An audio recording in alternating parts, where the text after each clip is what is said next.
Chapter 11. The Island of Oblivion. The hydroplane was crossing Pauc Strait against a strong headwind, leaping over the flat-topped rollers. 2,000 years before, there had been a ridge of coral reefs and shallows there known as Adam's Bridge. Recent geological processes had created a deep gulf in place of the ridge, and deep waters now divided the lovers of repose from a mankind that was surging ever forward. Yefremov stood against the rail, his feet placed wide apart, peering at the island of Oblivion as it gradually grew in size on the horizon. This huge island, washed by warm currents, was a natural paradise. In man's primitive religious conceptions, paradise had been a happy refuge after death, where there were no cares or labor. The island of Oblivion was also a happy asylum for those who were not attracted by the feverish activity of the great world and who did not want to work on the same level as other people. Here in the lap of Mother Nature, they lived out their years in the peace and calm known to the ancient cultivator of the soil, fisherman or herdsman. Although mankind had given their weaker brothers a large area of wonderfully fruitful land, the primitive economy of the island could not fully guarantee the population against famine, especially in periods of drought or other calamities that were so common, where the productive forces were poorly developed. The Great World, therefore, was constantly allotting part of its reserve supplies to the island of Oblivion. Foodstuffs, preserved to last for many years, medicines, means of biological protection, and other necessities were shipped to the island through 3 ports on the northwestern, southern, and eastern coasts. The 3 chief local governors also lived in the north, east, and south, and were known as the directors of animal husbandry, agriculture, and fisheries, respectively. These people, elected by the islanders themselves, were always noted for their strong character. Some of them might have become pitiless tyrants, if it had not been for the constant watch kept by the economic and health councils and by the control of honor and justice. Not only on the island, but also in the Great World, it occasionally happened that men of the hated category of bulls tried to enter into conspiracies and organize rebellions, but the detachments of the destroyer battalions were as ruthless in dealing with willful murderers as they were with sharks, bacteria, and poisonous reptiles. As he gazed at his future asylum, Yefremov began to wonder whether he too was a bull, but he put the thought aside in disgust. A bull was a strong and energetic man, but one completely unaffected by the sufferings of others, a man who thought only of his own, usually unworthy, pleasures. People who in the past obtained such characters from an unfortunate combination of inherited qualities had to keep themselves in hand and in training throughout their lives in order to be worthy members of the new society. The sufferings, quarrels, and misfortunes of mankind in the distant past had always been aggravated by such people who, in various guises, proclaimed themselves the sole holders of the truth, the rulers who claimed the right to suppress all those whose opinions did not agree with theirs, the right to eradicate all other ways of thought or of life. Since then, mankind has avoided the slightest sign of the absolute in opinions, desires, and tastes, and has become more wary of the bulls than of anything else. They, the bulls, ignoring the inviolable laws of economics with no thought for the future, lived only for the present. The wars and disorganized economy of the era of disunity had led to the plundering of the planet. In those days, forests were felled, supplies of coal and oil that had accumulated in the course of millions of years were burned up, the atmosphere was polluted by carbon monoxide and other filth that belched out of improperly constructed factories, beautiful and harmless animals were annihilated, and this went on until the world at last arrived at the communist structure of society, the only system that could ensure man's continued existence. Great difficulties were left for the descendants. In the era of unity, the most complicated reorganization of the world had to be undertaken in countries whose trees had degenerated into bushes and their cattle into dwarfs. The earth had been littered with rubbish of all sorts, broken glass, paper, rusty iron, and the rivers and sea coasts had been polluted by waste oil and chemicals. Only when the water, air, and earth had been properly cleansed did man see his planet in its present form, where he could go anywhere barefoot without fear of hurting his feet. But had not he, Yefremov, who had been less than 2 years in an important post, destroyed an artificial satellite built by thousands of people employing miracles of the engineer's art? 4 competent scientists, any of whom might have become a Renbos, had been killed, and Renbos himself had been saved with the greatest difficulty. Again, the figure of Beth Lone, hiding somewhere in the mountains and valleys of the island of Oblivion, arose before his eyes. this time arousing great sympathy in him. Before he had left, M. van Mass had seen photographs of the mathematician and had remembered his energetic face with its massive jaw and sharp eyes, deep sunk and close to each other. He remembered his whole athletic frame. The hydroplane engineer came over to M. van Mass. "There's heavy surf. We shan't be able to put in to the coast. The waves are beating over the mole. We'll have to make for the southern port." "There's no need to. You have life rafts. I can put my clothes on one and swim ashore." The engineer and helmsman looked at M. van Mass with respect. Surf-capped white waves piled up on the shallows and poured down in heavy, thundering cascades. Closer to the shore, a disorderly swirl of waves whipped the sand and foam together and raced far up the low beach. The warm, fine rain that fell from the low-hanging clouds was swept at a slant by the wind and mixed with the wisps of foam. Some gray figures were dimly visible on the beach through the veil of haze. The engineer and the helmsman exchanged glances as M. van Mass stripped and packed up his clothes. Those who went to the Island of Oblivion were no longer under the guardianship of society where everybody protected everybody else and helped him. M. van Mass' personality aroused the involuntary respect of the helmsman, and he decided to warn him of the great danger he was running. The African waved his hand carelessly. The engineer brought him a small, hermetically sealed case. "Here is a month's supply of concentrated foods. Take it with you." M. van Mass thought for a second, then put the case and his clothes in the waterproof chamber, buckled the flap tightly, and with the little raft under his arm put his leg over the rail. "Swing her round," he commanded. The hydroplane leaned over in a sharp turn. M. van Mass, thrown far away from the tiny vessel, began his furious fight with the waves. Those on the boat saw him rise on the crest of a wave, disappear into a trough, and reappear on another crest. "With his strength he'll manage it all right," said the engineer with a sigh of relief. "We're drifting. We must get away from here." The screw raced, and the little vessel jumped forward and lifted up on a wave that ran counter to it. M. van Mass' dark figure appeared at full height on the beach and merged with the haze of rain. Across the sandy beach, beaten hard by the waves, a group of people wearing nothing but loincloths came to meet him. They were dragging a huge, madly writhing fish in triumph. When they noticed M. van Mass, they stopped and greeted him in a friendly manner. "A new one from that world," said one of the fishermen with a smile. "He swims well. Come and live with us." M. van Mass gave the fisherman a frank, friendly look and shook his head. "It would be hard for me to live here on the seacoast and always be looking at the expanse of water and thinking of my beautiful lost world. I'm going into the interior, onto the plateau where the herdsmen live." One of the fishermen, with a lot of gray in his thick beard that apparently was here considered an adornment to a man, laid his hand on the newcomer's wet shoulder. "Could you have been compelled to come here?" M. van Mass gave a bitter smile and tried to explain what had brought him there. The fisherman looked at the newcomer sadly and with sympathy. "We do not understand each other. Go your way," he said, pointing to the southeast, where the blue terraces of distant mountains could be seen through a break in the clouds. "It is a long way, and there is no other means of transport here than—" and the islander slapped the powerful muscles of his legs. M. van Mass was glad to get away as quickly as possible, and with long, swinging steps went up the winding path that led to some low hills. The way to the center of the island was a little more than 200 kilometers, and M. van Mass was in no hurry. Why should he be? Wearisome days, not filled by any sort of useful labor, dragged on slowly. At first, when he had not fully recovered from the catastrophe, his tired body demanded repose, the tranquility of nature. If he had not been conscious of the tremendous loss he had suffered, he would have enjoyed the silence of the deserted, windswept plateau and the blackness and primordial silence of hot tropical nights.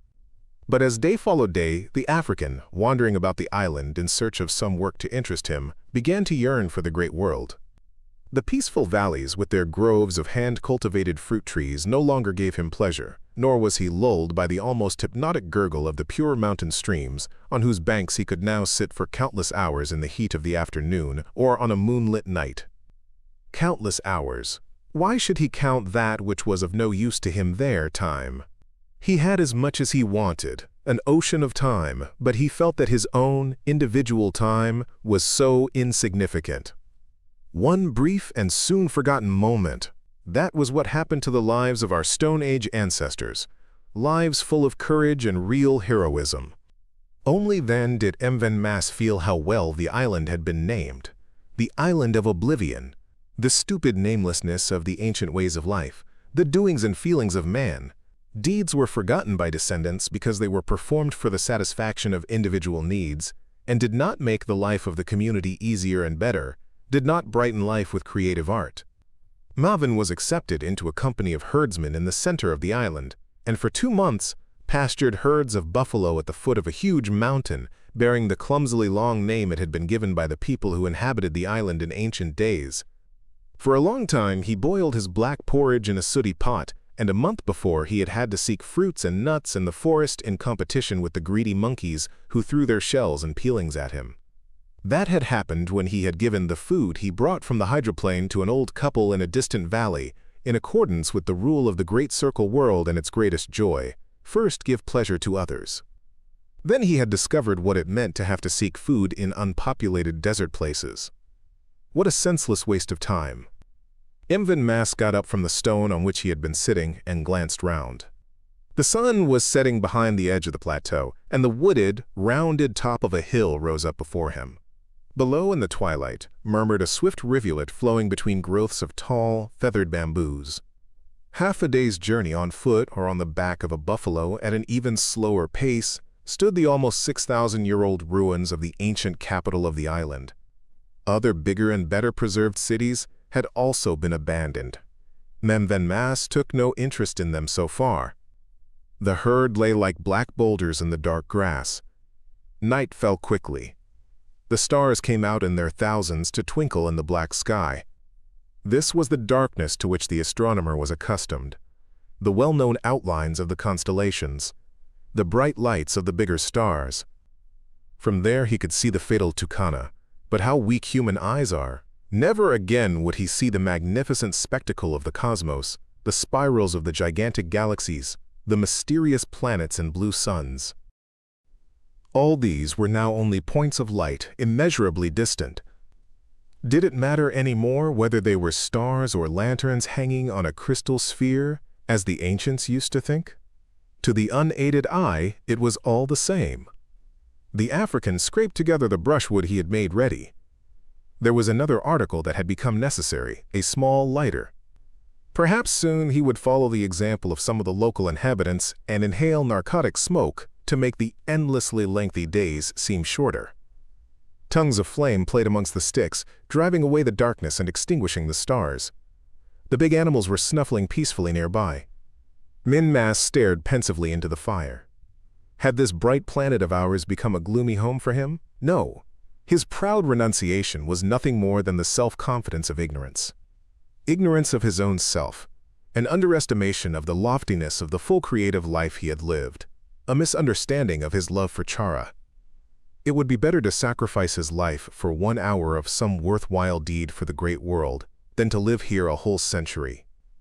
On the island of Oblivion there were about 200 medical centers, where doctor volunteers from the great world provided the local inhabitants with everything modern medicine could offer.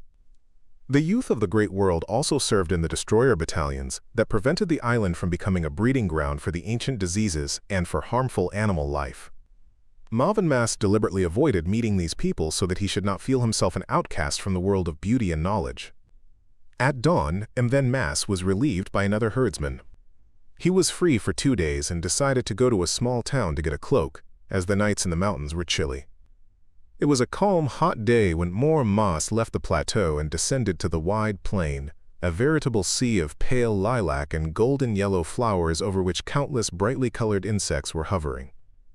Puffs of a light breeze made the tops of the plants wave, and the flowers gently brushed their heads against Mven Mas' bare knees as he walked through them.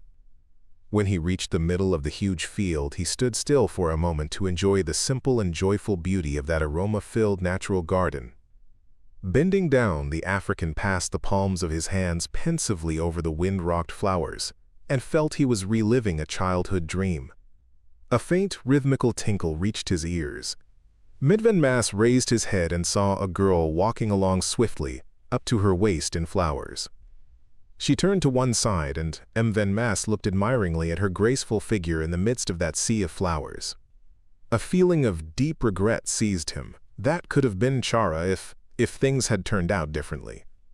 His scientist's sharp powers of observation told him at once that the girl was worried. She kept looking back and increased her pace without reason, as though she were afraid she were being followed. Van Mass changed his direction and quickly caught up with the girl. The girl stopped. A brightly colored shawl was wrapped tightly round her body with the ends crossed, and the hem of her red skirt was wet with dew. The thin bracelets on her bare arms tinkled more loudly as she threw back from her face a lock of hair that the wind had tousled. Her sorrowful eyes were looking out in concentration from under short curls that fell carelessly on her cheeks and forehead. The girl was breathing heavily, apparently from her long walk.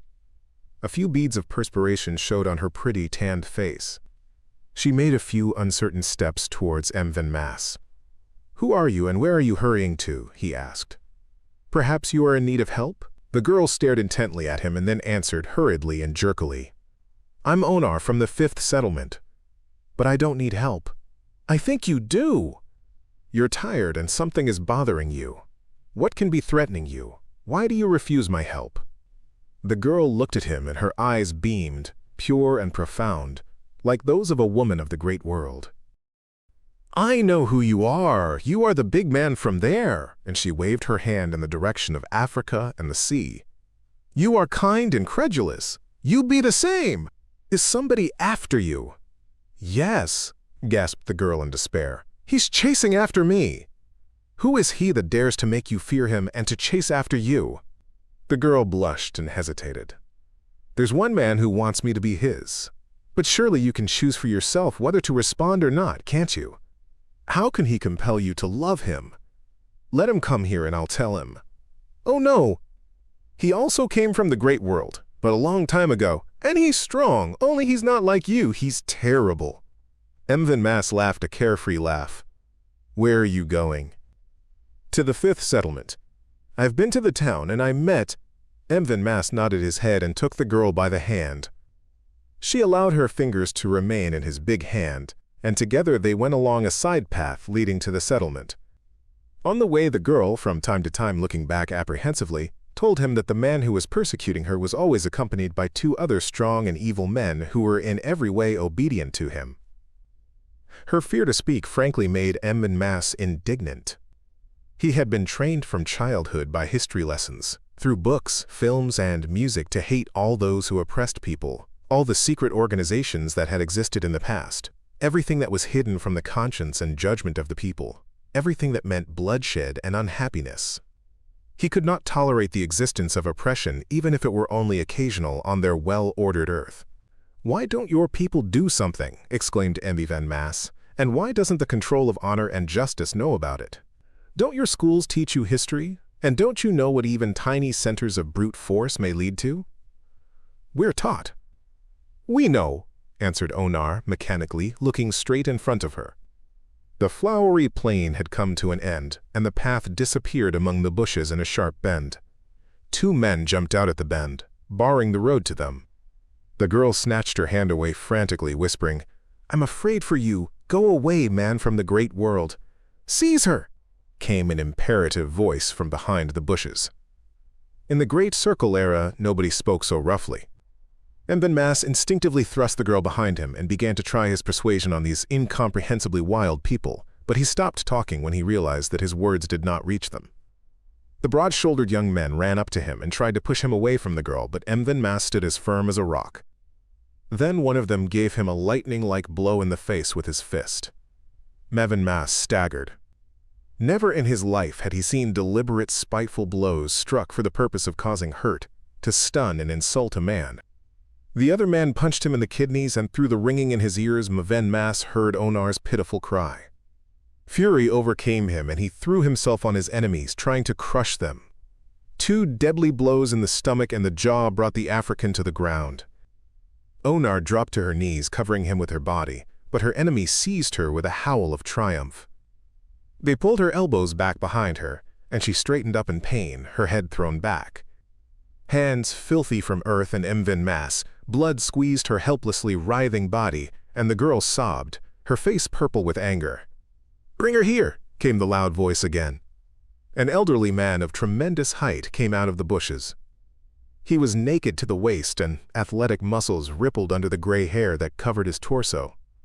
Emvin Mass, however, had already recovered. He had had more serious tussles during his youth when he was performing his labors of Hercules and had fought against sharks and octopuses, beings not bound by human laws. He tried to remember all he had been taught about hand-to-hand fighting with the monsters. Emvin Mass remained on the ground for a few seconds to get his breath, and then, with one powerful leap, reached the men who were dragging Onar away. One of them turned to meet the attack, and Mevin punched him exactly on a nerve center. He fell to the ground with a bestial howl, and a moment later was followed by his companion, brought down by a well-placed kick. The girl was free. Mevin stood face to face with the third man, the leader of the gang, who was lifting his hand to strike. He cast one glance at his fury-distorted face to note the spot where he would deliver him one crushing blow and staggered back. He recognized that powerful face that had so long tormented him in his dreams when he was wondering about his right to carry out the Tibetan experiment. Beth Lone. Lone stood still, staring at the unknown dark-skinned man who had now lost all his customary good nature. The two Confederates jumped up, still writhing with pain, and wanted to attack again, but the mathematician waved them back imperiously. "Beth Lone, I have thought a lot about the possibility of meeting you, believing you to be my companion in misfortune," exclaimed Emvin Mass, "but I never expected the meeting would be like this." "Like what?" asked Beth Lone insolently, hiding the wrath that burned in his eyes. Mevin Mass waved the question aside. "What is the use of empty words? In that world you did not use them and acted, even if criminally, for the sake of a great idea. For the sake of what are you acting here?" "For my own sake, for myself alone," said Beth Lone contemptuously, spitting the words through his teeth. "I have considered others and the common good long enough. Now I realize that it is all of no use to a man. Some of the wise men in ancient times knew it too." "You never did think of others, Beth Lone," Mevin Mass said, interrupting him. "Giving way to your own desires in everything you have become what you are now, rapist, deceiver, and animal almost." The mathematician made as if to attack Emvin Mass but restrained himself. "Is it proper for a man of the great world to lie? I have never been a deceiver." "What about them?" Emvin Mass pointed to the two young men who were listening to the conversation in bewilderment. "Where are you taking them? What are you leading them to? The narcotic bullets of the Destroyer Battalion. You know very well that brute force, apparent power over other people, is the way to repudiation and death. I did not deceive them in any way. They came of their own free will. You, with your powerful intellect and willpower, made use of the weakness of the human spirit, of their willingness to submit, a factor that was responsible for many of the calamities of the ancient world. In the old days, men could avoid responsibility by laying the blame on the stronger, by submitting blindly and obediently, and then laying the blame for their own ignorance, laziness, and weak will onto God, an idea, a military or political leader. Was that the same thing as reasonable obedience to a teacher of our world? What you want is to train people who are loyal to you in the same way as oppressors of the past did. You want human robots. Enough, you talk too much. I see that you've lost too much, and I don't want. Get out of my way." Emvin Mass did not budge. With his head bent, he stood confidently and threateningly in front of Beth Lone and could feel the girl's trembling shoulder against his back. That shiver enraged him far more than the blows he had received. The former mathematician stood stock still, staring straight at the African, straight into black eyes that were burning with rage. "Go," he said with a loud gasp, stepping back from the path and ordering his companions to do the same. Emvin Mass again took Onar by the hand and led her through the bushes. He could feel Beth Lone's stare of hatred following him. At a bend in the path, Emvin Mass stopped so suddenly that Onar bumped into him. "Beth Lone, let's go back to the great world together." The mathematician burst out laughing with his former abandon, but Mevin's sharp ear caught a note of bitterness behind his bravado. "Who are you to suggest such a thing? Do you know?" "Yes, I know.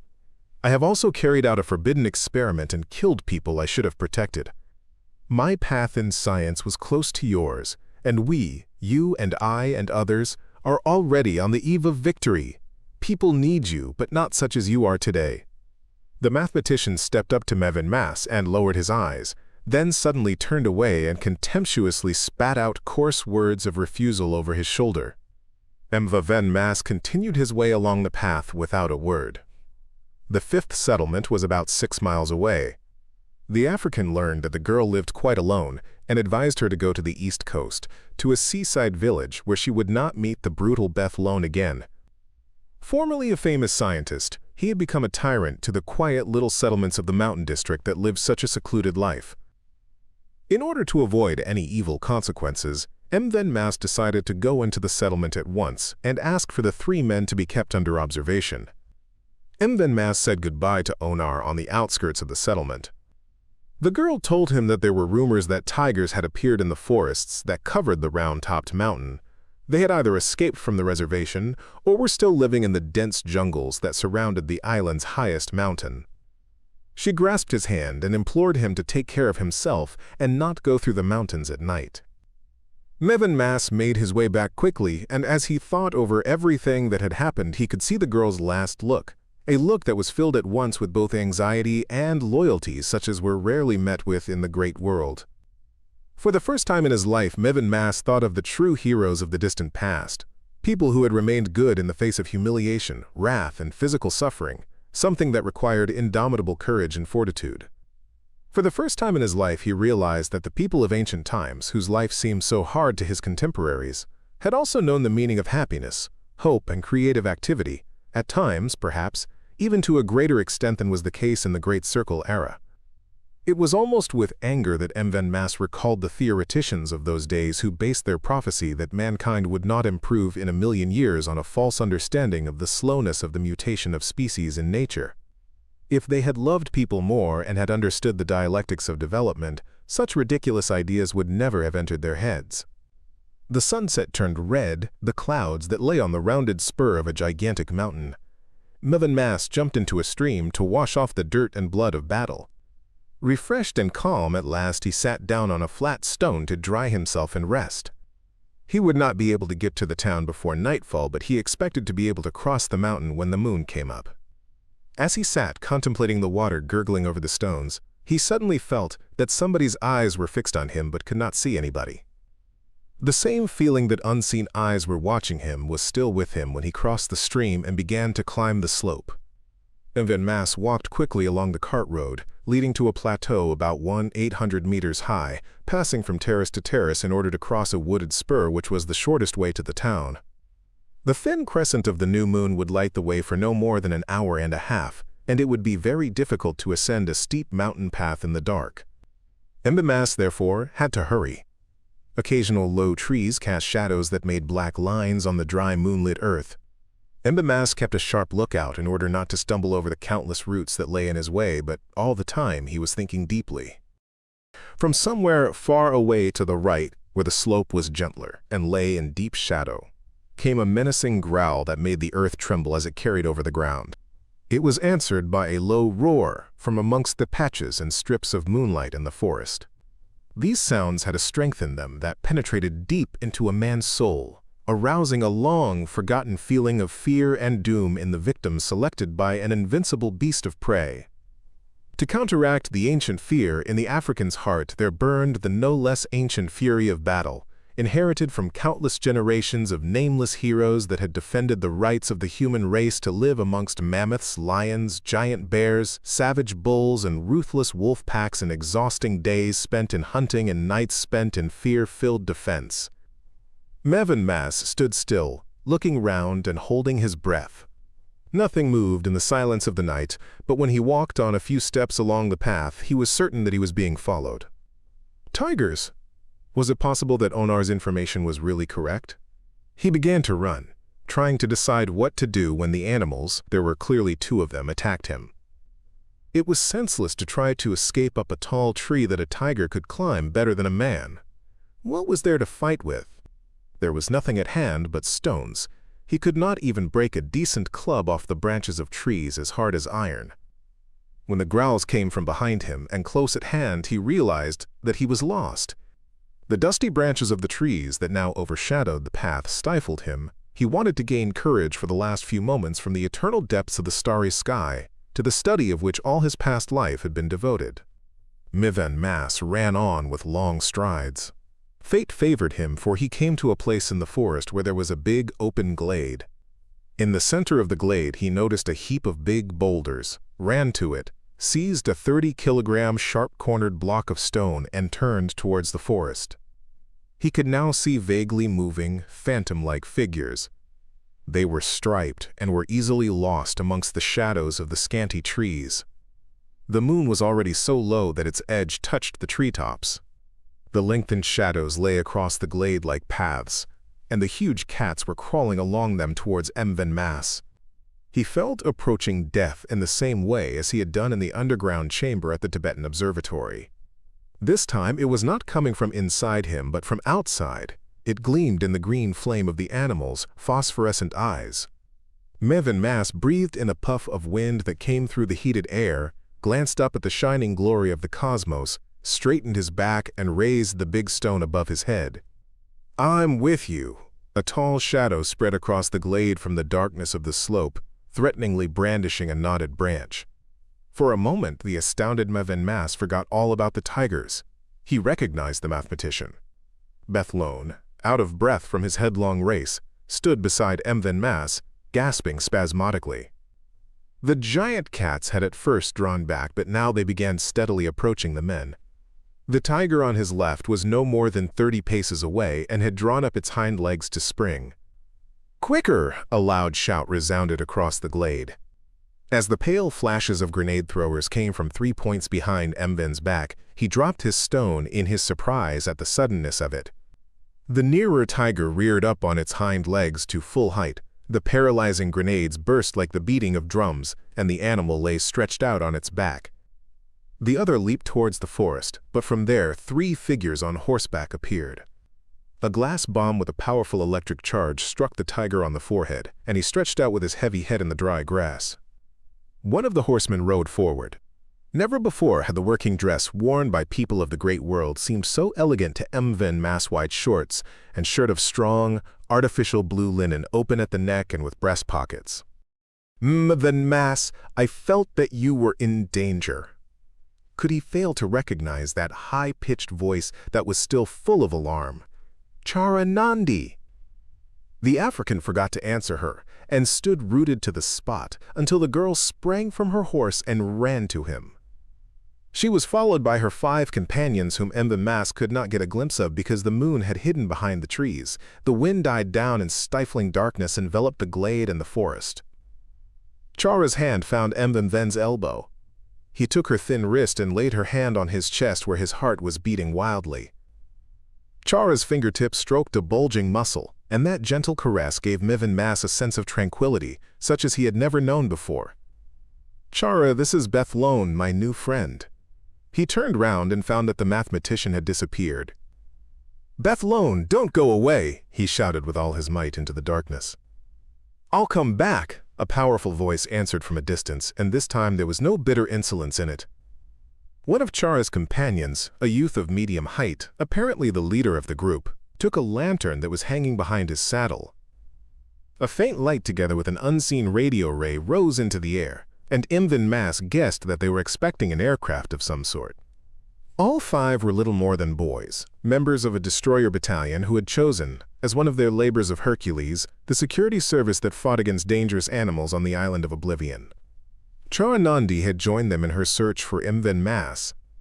"You're mistaken if you think we're so astute," said the leader when they were sitting in a circle round the lantern and Mivan Mas began asking the inevitable questions. "A girl with an ancient Greek name helped us."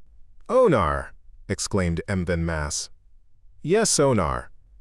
Our detachment was approaching the 5th settlement from the south when the girl came running up to us on the verge of collapse. She confirmed the rumor about the tigers that had brought us here and persuaded us to ride after you immediately as there was a danger that they might attack you when you were crossing the mountain. As you see, we were only just in time. A cargo helicopter will come soon and will send your temporarily paralyzed enemies to a reservation.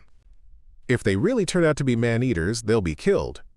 But such a rare animal must not be destroyed until it has been tested. What sort of test? The boy raised his brows. That's outside our competency. To begin with, they'll probably be given a tranquilizer. Now and again, people who have too much misapplied energy and strength have to be dealt with in that way too. How is it done? Asked Yefremov. I know of a case of an unbelievably brutal athlete here who forgot his social duties and obligations. He was given an injection to lower vital activity and bring his physical strength down to the level of his weak will and intellect, thus balancing the two sides of his being.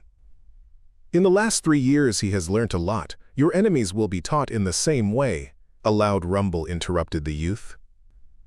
A huge, dark mass came slowly down to them. A blinding light flooded the whole glade. The striped cats were enclosed in soft containers, such as were used for fragile goods. The big airship, poorly visible in the darkness, disappeared, leaving the glade to the calm light of the stars. One of the 5 lads had gone off with the tigers, and Yefremov had been given his horse.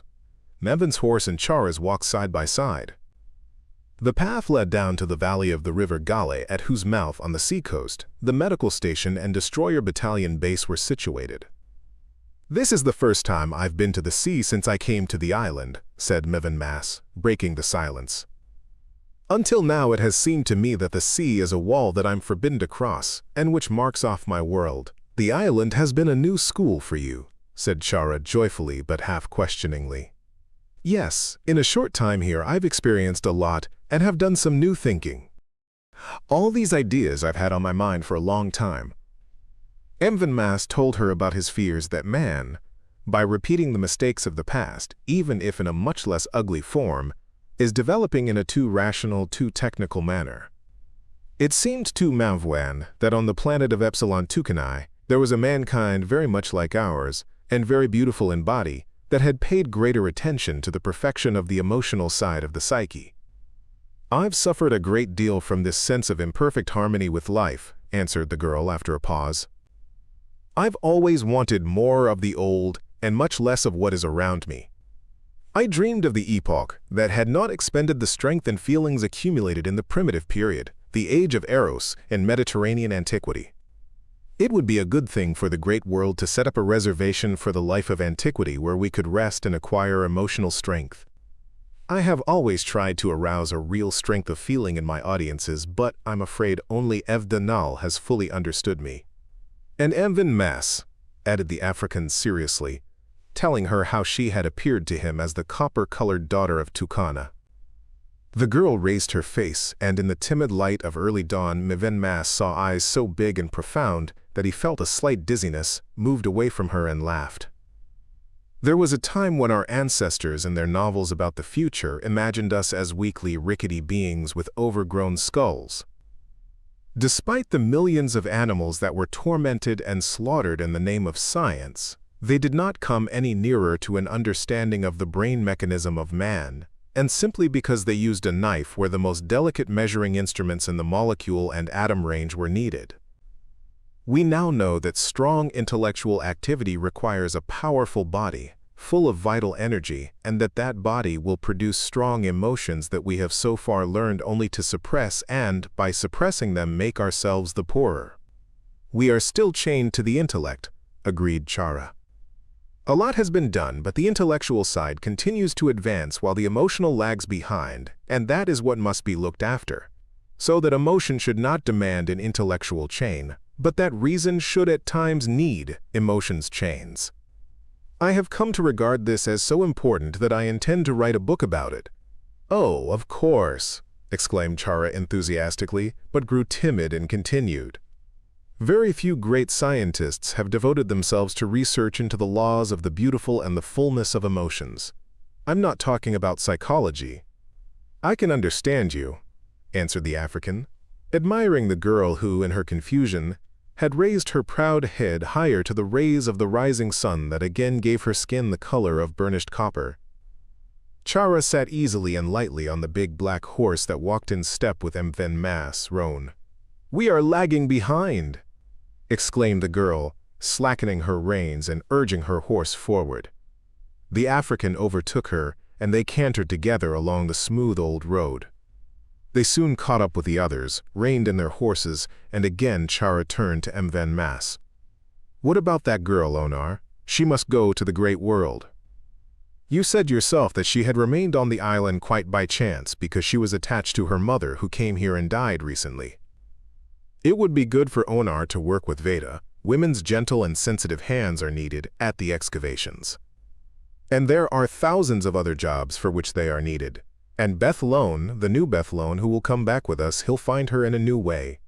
Chara frowned, and the bird that flew over her eyes spread its wings still more widely. And you won't leave your stars? Whatever the decision of the council may be, I shall continue my study of the cosmos. But first I have to write. About the stars of the human soul? Quite right, Chara. So great is their variety that it takes my breath away. Noticing that the girl was smiling gently at him, Mevin Mass stopped. Don't you agree? Of course I do. I was thinking about your experiment. You did it out of your passionately impatient desire to give people the fullness of the world. In that you were an artist and not a scientist. And Renbo's? He's different.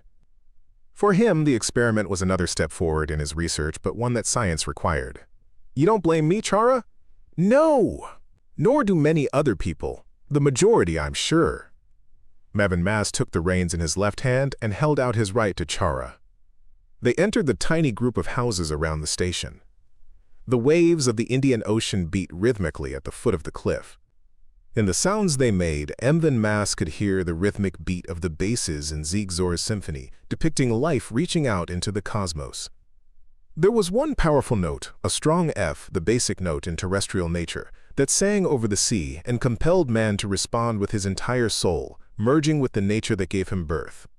The sea was transparent, shining, cleansed of the relics of the past, of predatory sharks, poisonous fish, mollusks, and medusae in the same way as the life of present-day man has been cleansed of the evil and fear of past centuries. But somewhere in the distant corners of the boundless ocean, the seeds of harmful life have survived, and we have the destroyer battalions to thank for keeping our ocean waters safe and clean.